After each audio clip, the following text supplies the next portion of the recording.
Senator Tom Cotton is chairman of the Senate Intelligence Committee. He joins me. Senator apologized for the laryngitis. I went and saw the grandkids I got last week, and they gave me a parting gift. I'm sick, but I still wanted to ask you about what China was doing in Australia last week.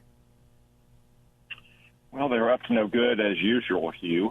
They have a long-standing campaign of intimidation and aggression towards Australia.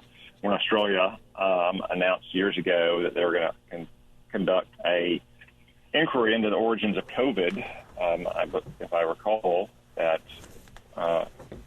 China cut the import of basically every major Australian product into mainland China, beef, lamb, wine, and so forth, as a way to kind of bring Australia to heel.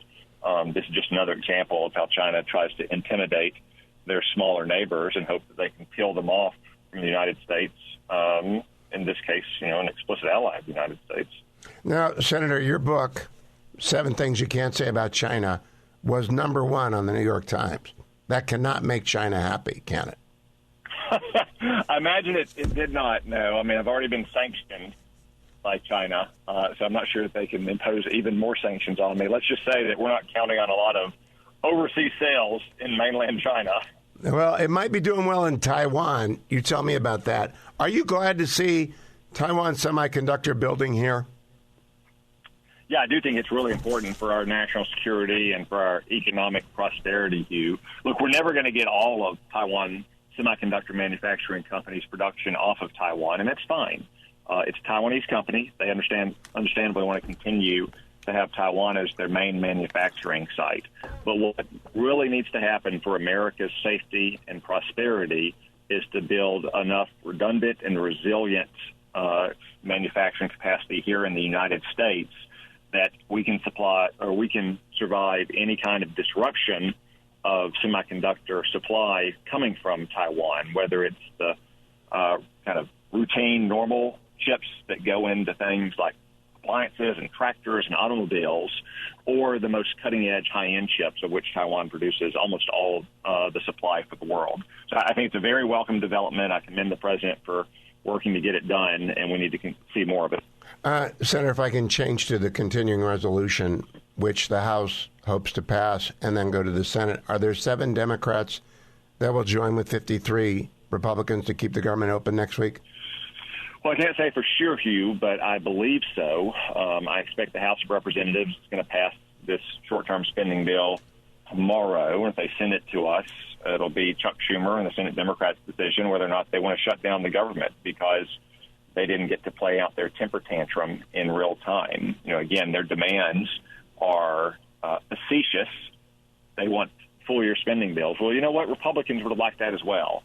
That's why we worked to pass all 12 of the spending bills out of committee last year, and Chuck Schumer didn't bring a single one up to the floor. So I don't really need to hear Chuck Schumer crying crocodile tears right now that we didn't fund the government until halfway through the fiscal year. Or they want unprecedented constraints on Donald Trump's ability to deploy those resources of the kind that we've never placed on any president in history. And obviously, Donald Trump and congressional Republicans will not agree to that unreasonable demand. Now, Senator, I also want to bring to your attention, Eli Lake wrote a piece for the Free Press yesterday, how Donald Trump loosened the rules for hunting terrorists. It quotes our old friend Sebastian Gorka a lot about the new Trump regime when it comes to taking out people who threaten Americans. Have you noticed the change? What do you make of it? Well, Hugh, I haven't read Eli's piece. I'll look it up, but it's consistent with everything I know about what President Trump has done. It's consistent with what he did in his first term as well. I remember very vividly speaking to President Trump in the early days of his administration about someone in the Middle East taking a shot at some terrorist bad guy. And he's like, well, why are you calling me? It's the middle of the night. I don't know who this person is. Don't you have a colonel over there that knows this guy better? I said, well, you said to keep in place all of President Obama's policies and guidelines. You had a chance to review them. It was like, well, change this one now. You're authorized to take the shot, and in the future, get someone who's closer to the battlefield and understands what the situation is, and give him authority to take the shot. So it's very consistent with what President Trump did in his first term, and you can see the results of it as well. We've taken out terrorists in Somalia, Syria, and elsewhere. President Trump very much believes that we should trust commanders on the battlefield to make those kind of tactical decisions. Now, Obviously, some decisions have to be reserved for the president, but he is empowering. I want to turn to Homeland Security. They're not killing anyone, but they're putting people on planes. One of them is Mohammed Khalil, who was picked up by immigration officers at Colombia for violating terms of a green card. Now, I had to go look up what could lose your green card. Cooperation with a terrorist organization can lose you your green card. By definition, if you're pro-Hamas, I don't think you get a green card. What do you think? Oh, I agree with that, Hugh. I mean, yeah, of course, it's easier to remove someone before they get a green card, and therefore we should be more judicious and discriminating about how we screen people for green cards. But we certainly shouldn't be giving green cards to anyone who is sympathetic to and supportive of Hamas, a designated U.S. terrorist organization, or any other terrorist organization. And if you have one, then it's perfectly within the law to revoke it as well. I mean, thank goodness that he was able to convert that green card into full-fledged American citizenship.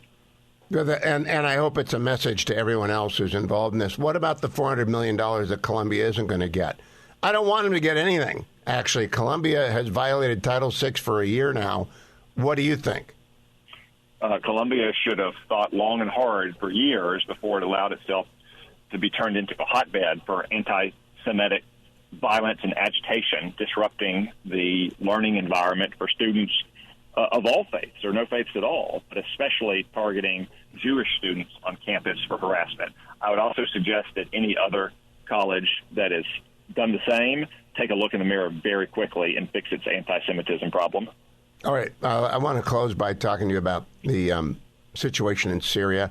I saw a lot this weekend traveling back from the East Coast to the West, but I don't know what to believe. There's so many different pictures of alleged mass murders by the new jihadis in charge of Damascus against the Alawites in the mountain. What's your understanding, Senator, from Open Source Matters? Well, I've seen some of the similar images, Hugh, that you did. It's certainly very troubling. I have not been back to the Capitol and been able to get a secure briefing from the intelligence community. I'll get that soon. It's certainly plausible to believe that these videos are new and they reflect the kind of violence that is alleged they represent in Syria.